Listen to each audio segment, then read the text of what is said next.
Welcome to my new video. इस video में हम देखेंगे चाभी काठी, जो एक खोटा एकांकी नाटक है जिसके बारे में जो जेएसएससी सीजीएल के लिए काफ़ी इम्पोर्टेंट रहने वाली है। तो वीडियो को शुरू से अंत तक देखिएगा। चाभी काठी नाटक से सारा क्वेश्चन आपका क्लियर हो जाएगा। तो चलिए शुरू करते हैं। शुरू करने से पहले अभी तक आपने मेरा चैनल सब्सक्राइब नहीं किया है तो सब्सक्राइब कर लें ताकि इस तरह का कंटेंट आपको देखने को मिलते रहे। तो चलिए शुरू करते हैं। चाभी काठी। चाभी काठी क्या है? खोटा एकांकी नाटक है। नाटक का स्वरूप क्या है? एकांकी। नाटक का स्वरूप क्या है? एकांकी। और चाभी काठी नाटक को किसने लिखा है? श्रीनिवास पानूरी जी। श्रीनिवास पानूरी जी द्वारा यह लेखक लिखा गया है। और लेखन का वर्ष था 1980 से पहले। मतलब ये चाभी काठी 1980 से पहले लिखा जा चुका था, पर इसका प्रकाशन 2006 में हुआ। ये सारे पॉइंट याद रखिएगा। इसका प्रकाशक कौन है? प्रकाशक इसका है बालेडी खोटा कमेटी बोकारो। बालेडी खोटा कमेटी बोकारो इसका प्रकाशक है।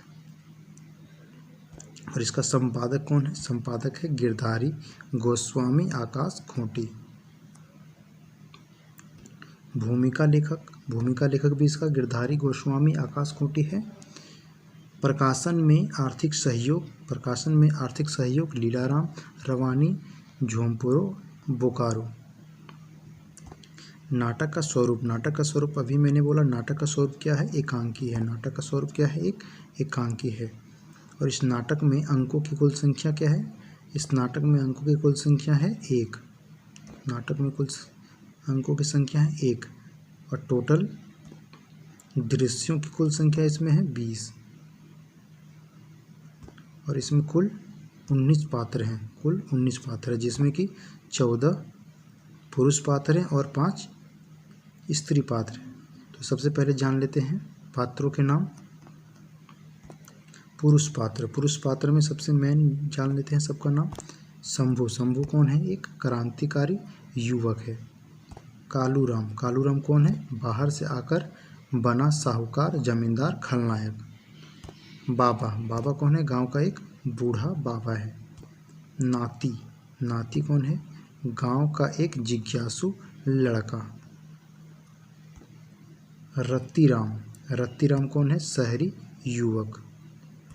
राधो है एक शहरी युवक, ये भी एक शहरी युवक है। संतू कौन है? कालूराम का लठेत 1। और सिंह भी कालूराम का लठेत 2 है। आगे है श्रीपति कौन है? एक ग्रामीण है, मतलब गांव का ही आदमी है। फकीरा कौन है? कालूराम का मुंशी। जादू कौन है? एक ग्रामीण है। श्रीपति की तरह ही एक भी ग्रामीण है। मोती कौन है? विदूषक, चुटरा बाप। जो चुटरा रहता है उसका बाप है विदूषक। खेपा कौन है? ग्रामीण है। श्रीपति, जादू और खेपा एक ग्रामीण है। रोहन कौन है? कालूराम का बेटा। अब देखते हैं स्त्री पात्र में कौन कौन से नाम आते हैं। स्त्री पात्र में है सुहागी कौन है? शंभू की माँ है। सोमरी है गांव की एक औरत। चुटरी माई कौन है? विदूषक की पत्नी। विदूषक कौन था इसमें? विदूषक देख सकते थे यहाँ, विदूषक था मोती। तो विदूषक की पत्नी कौन है? चुटरी माई। और आगे है दमयंती कौन है? एक शिक्षित युवती। कर्मी कौन है? गांव की दलित औरत। तो चलिए देखते हैं कहानी को।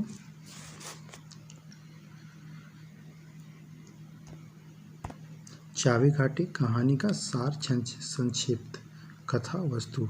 इस वीडियो को हम लोग संक्षिप्त में देखने वाले हैं चाभी काठी का। तो चलिए देखते हैं। चाभी काठी नाटक में झारखंड के धनबाद क्षेत्र के एक गांव में बाहर से आकर शरण लिए एक पोषक अत्याचारों के खिलाफ उस गांव के एक युवक के सफल संघर्ष की कहानी है। कहानी इस प्रकार है। तो अब कहानी यहाँ से शुरू होता है। शंभू नाम का एक बीए पास युवक है। जिसके पिता इसके बचपन में ही मर गए थे। मतलब शंभू एक लड़का का नाम है जो बीए पास है, जिसका पिता बचपन में ही मर चुके थे। माँ सोहागी ने दूसरे घरों में घरेलू काम करके बड़े कष्ट से शंभू को पाला पोसा और पढ़ाया लिखाया, लेकिन अभी भी वह बेरोजगार है। लेकिन बीए करने के बाद भी वह बेरोजगार है, नौकरी के तलाश में भटक रहा है। जगह जगह घूस और फरेबी का भोला भाला है। शंभू दृढ़ नैतिक चरित्र और संजन युवक है। वह गरीब है। वह क्या है? गरीब है। भटकते हुए एक दिन भूख से बेहाल होकर यात्रियों के सामान ढोने के लिए भी तैयार हो जाता है, लेकिन दौलतमंद यात्रियों की झारखंडियों को लेकर अपमानजनक टिप्पणी से यह भड़क जाता है। अपनी खुददारी और बातों के स्तर से प्रभावित होकर एक व्यक्ति वहीं पर उसके अपने स्कूल में पढ़ाने का आग्रह करता है। इस तरह शंभू धनबाद के प्राइवेट स्कूल में शिक्षक की नौकरी करने लगता है। वह अध्यापन शैली और गुणवत्ता से छात्र और प्रबंधक दोनों को दिल जीत लेता है। पर कुछ दिन ही में वह स्कूल की नौकरी छोड़कर अपने गांव आ जाता है। उसे महसूस होता है कि गांव को उसकी ज़रूरत है। गांव के बच्चों को शिक्षित करना, महिला पुरुषों को जागरूक करना ज़्यादा जरूरी है। सबसे ज़्यादा जरूरी है गांव को शोषक अत्याचारी कालूराम सेठ के चंगुल से मुक्त कराना। कालूराम इस गांव में बाहर से आया था। वह चिलचिलाती धूप में बचने के लिए उस गांव में एक पेड़ की छाया में बैठा था। भूखा प्यासा लू लगने से बेहोश हो गया था। गांव वालों ने इंसानियत के नाते उस अनजान मुसाफिर को बचाया था। कालूराम कौन था? एक बाहर से आया हुआ बाहरी व्यक्ति था जो चिलचिलाती धूप में से बचने के लिए पेड़ के छांव में बैठा हुआ था।